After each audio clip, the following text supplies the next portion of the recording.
کچھ لوگوں نے یہ کہا ہے کہ وہ بشر ہے اور کچھ اڑے نور کے اوپر. تو قرآن میں تو اللہ تعالیٰ نے کہا کہ یہ بشر ہے، اور قرآن اور حدیثوں کی روشنی سے پتہ لگا کہ آپ نور ہیں. تو آپ بشر بھی ہیں، آپ نور بھی ہیں. میں کوئی بھی چیز سیکھنے سے پہلے اپنی زندگی میں بس اس ٹاپک پر جانے سے پہلے اس شبد پر جاتا ہوں جس شبد کے بارے میں ساری جدوجہد، ساری لڑائیاں چل رہی ہیں. نور ہے کیا چیز؟ نور کو لیں گے اگر عام معاشرے کی زبان میں اگر لیں تو نور سے اس کو جو ہے روشنی. یہ خدا کی ذات ہے، صفات ہے. ایسے سمجھنا ہوتا ہے کہ کوئی بھی چیز سمجھنا تب آسان ہوتا ہے انسانوں کے اوپر جب ذات و صفات کے فرق کو سمجھے. اللہ رحمان ہے، اس کی ذات نہیں ہے، اس کی صفات ہے، رحم کرنے والا ہے. اللہ اگر نور ہے، نور سے مطلب اللہ کیا کہتا ہے اپنے آپ کو، کیا بتانا چاہتا ہے دنیا کو کہ میں کون ہوں، کیا ہوں، اس کے اندر کیا چیز ہے، کوالٹی. آپ کہنا چاہ رہے ہیں مطلب نور جو ہے اللہ کی صفات ہے. یہ صفات مجھے تو صفات ہی لگی کیونکہ میں نے اسٹڈی یہ کہتی ہے کہ یہ اللہ کی صفات ہے. کیسے؟ میں نے قرآن کو بھی نور ہی کہا ہے، رسول اللہ کو بھی نور کہا ہے.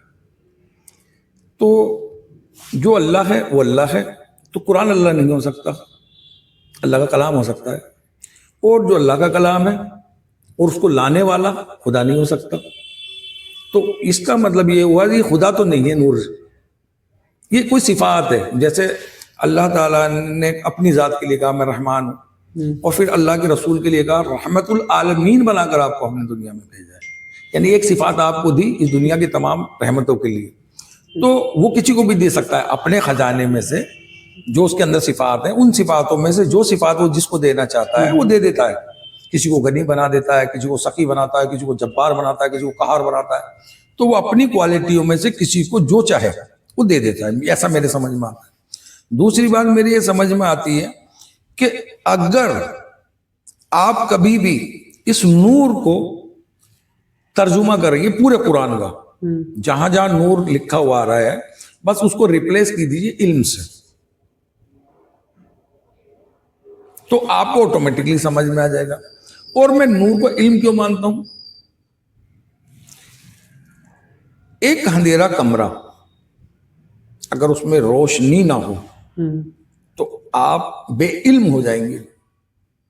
آپ کو کچھ پتہ نہیں ہوگا اس کمرے میں کیا کیا چیز، کہاں کہاں، کتنی کتنی کوانٹٹی میں کیا رکھا ہوا ہے، کس دشا میں کیا چیز ہے. لیکن جیسے ہی چراغ جلے گا، روشنی ہوگی، تو ترنت آپ بتا پائیں گے کہ یہ فلاں پنکھا ہے، یہ فلاں پنکھڑیاں اس کلر کی ہیں، یہ ایسا ہے، یہ ویسا، یہ ساری ڈیٹیلنگ دے دیں گے آپ. تو روشنی کا کام کیا ہے؟ آپ کو علم دینا، یعنی بتا دینا، ظاہر کر دینا چیزوں کو. تو علم کو جو ظاہر کرتی ہے وہ چیزیں وہ کرتی ہے روشنی، برائٹنس.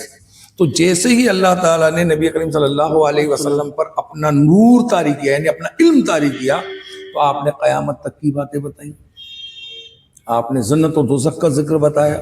یہ بتانے کے پیچھے بنا ہی صرف یہ کہ اللہ نے اپنے نور میں سے، یعنی اپنے علم میں سے اللہ نے اپنے رسول کو علم دیا. تو آپ نے تمام چیزیں دنیا پہ ظاہر کر دی کہ دیکھو یہ ایسا ہوگا، پھر اس کے بعد میں وہاں پر کھڑا ہوں گا، لوگ میرے پاس آئیں گے صفات کے لیے، پھر اس کے بعد ایسا ہوگا ویسا. یہ میں لمبی ڈیٹیل نہیں کرتا ہوں کبھی بات کرتے میں، کیونکہ پھر وہ ٹاپک بھٹک جائے گا ہمارا. تو میرا کہنے کا مقصد یہ کہ اللہ کے رسول نے جو اتنی ڈیٹیلنگ میں بہت ساری چیزیں آپ کو بتائی ہیں، بعد مرنے کے بعد، جیسے مرنے کے بعد کیا کیا چیزیں ہوں گی، جنت میں جانے والے لوگوں کی پہچان بتائی، دوزخ میں جانے والوں کی پہچان بتائی. یہ علم آپ کے پاس کہاں سے آیا ہے؟ یہ وہ نور ہے جو اللہ نے آپ کو عطا کیا ہے. یہی نور ہے جس کو کچھ لوگ، مجھے ایسا لگتا ہے یا تو میں غلط ہوں یا وہ لوگ غلط ہیں کہ اس نور کو کچھ اور سمجھ کر، وہ کچھ اور ہی سمجھ کر کچھ اور ہی بیان کرنے پر لگے ہوئے ہیں. لیکن یہ علم ایک ایسی چیز ہے یہ جس کے پاس ہوتی ہے اس کو بڑا بناتی ہے. علم کی بنیاد کے بنا کوئی بڑا نہیں بن سکتا، دولت سے کوئی بڑا نہیں ہوتا ہے. جس کے پاس جتنا زیادہ ہوگا وہ اتنا ہی بڑا ہوگا. اسی لیے نبی کریم صلی اللہ علیہ وسلم کا مرتبہ اللہ کے بعد جو سب سے بڑا ہم دیکھتے ہیں وہ اسی لیے دیکھتے ہیں کہ آپ کے پاس اوروں سے زیادہ نور ہے. نور کوئی ذات صفات نہیں ہے کہ اللہ نے اپنی ذات میں کا کوئی پارٹ ان کو دیا ہوا ہے، نا، اپنی صفات کا ایک بہت بڑا حصہ اللہ نے اپنے رسول کو دیا ہے. وہ حصہ یہ کہتا ہے کہ میرے پاس وہ انفارمیشن ہے، وہ جانکاریاں ہیں جو تم عام انسانوں کے پاس نہیں ہے. اب اس پر بحث چل پڑی. کچھ لوگوں نے کہا نہیں وہ تو کچھ نہیں جانتے، وہ تو یہ نہیں جانتے. ارے بھائی، ہزاروں دلیلیں لوگوں نے آپ کو دے دی، آپ کو بتا دیا کہ جو انسان آنے والا فیوچر بتا رہا ہے، جو آپ کو پاسٹ بتا رہا ہے، پرزینٹ بتا رہے ہیں، تو وہ کچھ نہیں جانتے. ایسا نہیں ہو سکتا جس کو اللہ کچھ دے دے اور وہ کچھ نہ جانے. تو وہ بھی ایک لوگ غلط ہیں. ہاں علم کی بات کریں, اس کو علم سے سمجھیں گے نا نور کو. جب آپ علم سے سمجھنے کی کوشش کریں گے نور کی, تو آپ کو ساری کہانی کھل جائیں گی, اور ساری پرت در پرت یہ سمسیاں جو ہیں لوگوں کے اندر گھڑی ہوئی, نور اور بشر کی لڑائی, شاید یہ سالو آؤٹ ہوگی, لیکن ہوگی نہیں. ایکچولی میں ہوتا کیوں نہیں ہے ایسا؟ جس نے اپنے ذہن میں جو چیزیں گھڑ لی ہوتی ہیں اور اپنا ایمان اور عقیدہ بنا لیا ہوتا ہے, اس کے سامنے حق بھی رکھ دیں گے آپ, اور کھول کے کھلم کھلا کوئی بیان بھی پیش کر دیں گے, وہ انسان قطعی اس بات کو ماننے کو تیار نہیں ہوگا. اگر ایسا ہوتا تو ساری دنیا مسلمان ہی ہو جاتے. آپ کے حساب سے نور جو ہے علم ہے, علم ہے, اور جو دوسرے لوگ اس کی ڈیفینیشن دیتے ہیں نور کی, میرے نزدیک تو علم ہے.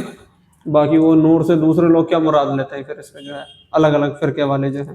بھائی میرے کو جو ان کی باتیں سننے سے اندازہ لگا کہ ان کے نزدیک یہ کوئی ذات ہے اللہ کی, اور اللہ نے اپنی ذات کا ایک پارٹ رسول اللہ کو دیا ہے, یعنی اس میں سے ایک پارٹ ایک دے دیا, جبکہ میں کہتا ہوں اپنی صفات میں سے ایک صفات دی ہے.